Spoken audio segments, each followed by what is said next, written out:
G'day there, I'm Dr. Dan. Welcome to Voice Essentials, where everybody sings. And while everybody can sing, we're not all at the same level of skill and experience. But no matter where you're starting from, beginner, intermediate, or advanced, there's something in this video for everyone. So without further ado, let's dive in. Sound check. Let's start with a clear understanding of beginner, intermediate, and advanced singing levels. Beginners are finding their footing, learning to understand their voices. Intermediate singers are already familiar with the basics and they're refining their skills. As for advanced singers, they're perfecting and experimenting, continually pushing their personal boundaries. And what's interesting is that it's entirely possible for you to be an advanced singer in one area of your singing, but be a complete beginner in another. Singing is a lifelong journey. No one ever truly arrives at a final destination if they remain open to learning and personal development. To accurately determine your current level, we need to assess your vocal range and tonal quality. If you don't already know your vocal range, then I highly recommend you check out this video after this video, where you'll be able to find your highest and lowest singable notes. As for tonal quality, let's do a simple activity together now. I want you to sing this 5-note scale with me, and then I'll have you sing it by yourself. As you do so, pay close attention to the sound you're making and try to assess what you hear. Let's do the activity together now. 5-note scale. We'll do it twice. We'll do it once for the lower voices and then we'll do it for our higher voices. Yeah. I'll sing it again so you can hear it again. Yeah. Now you sing it and have a listen to your voice as you sing. Okay, let's take it up. This is for the higher voices. This is starting on C4. Yeah, your turn. Yeah. Words you might choose to describe your tonal quality might be bright or dark or thick or thin. You might even be able to describe the textural quality of your sound with words like rough or raspy.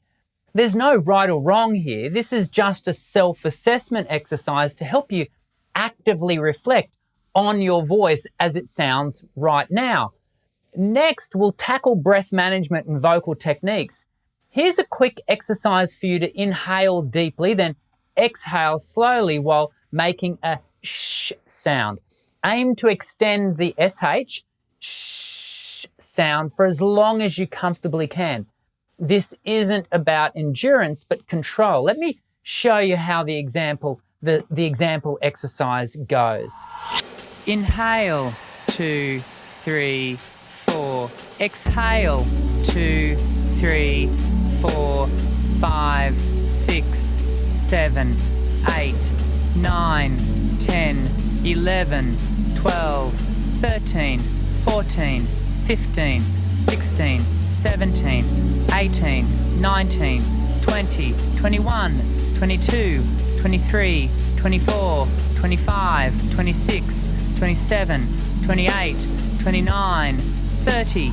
Breath management is just one area of vocal technique that developing singers need to work on.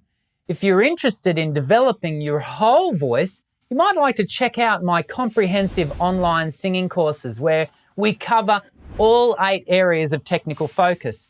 As to the exercise we just learned, beginners can usually exhale the SH for about 10 to 15 seconds, and advanced singers should be able to manage their exhalation for 45 plus seconds. As we continue, I hear some of you saying, but what about singing in tune? He hasn't mentioned pitch accuracy yet. Does this guy even know anything about singing? Calm your farm. Yes, learning to sing in tune is a part of the process, but it shouldn't be a beginner's first and foremost priority. You see, when you first start out, it's best to focus on how your body sings. So focusing on body alignment, breath flow, and vocal tract shapes, vocal tone, are all foundational skills that must be addressed first. And what surprises most beginner students that I work with is how their pitch accuracy is refined along the way. And advanced singers can further enhance their pitch accuracy by singing along with an instrument or a pitch tracking app. Before we go any further, let's quickly talk about warm-ups and cool-downs. Warm-ups are a must for every singer before the voice is placed under load, such as performance or practice. I have other videos that explain this in depth, as well as videos designed to take you through a 10-minute and 5-minute warm-up. So if you don't already have a well-designed warm-up and cool-down regime, check out this link or the one in the description section below. Enjoying the video thus far? You know what to do. Remember how I said it's possible for you to be advanced in one area of your singing but be a complete beginner in another? No? Well, I did. Here, I'll play it for you again. And what's interesting is that it's entirely possible for you to be an advanced singer in one area of your singing but be a complete beginner in another. See? I told you I said it. Well, it's not an unusual thing for me to work with advanced performers who are beginner technicians, and vice versa. We all learn to sing for different reasons, and not everyone wants to perform in front of an audience. But suppose you are on the road to performing. In that case, I know how boosting your confidence and developing stage presence can sometimes feel intimidating. But learning to perform is just like any other skill in the singing game, and the best way to start developing your performance skills is to, you guessed it, start performing. Best advice, start small, start safe. Consider joining a community choir or attending an open mic night. When you start to perform, you'll learn to manage your nerves, and more importantly, you'll start learning to communicate your lyrics with emotion. Emotive singing is about pouring your heart into each word. Practice expressing yourself freely and honestly. I recently unpacked this area of vocal development in detail. You can check it out here. We've covered a lot of ground today. Evaluating your singing level, beginner, intermediate, or advanced, requires honest self-reflection. Consider everything we've discussed, assess your strengths and weaknesses, but most importantly, acknowledge your growth and progress.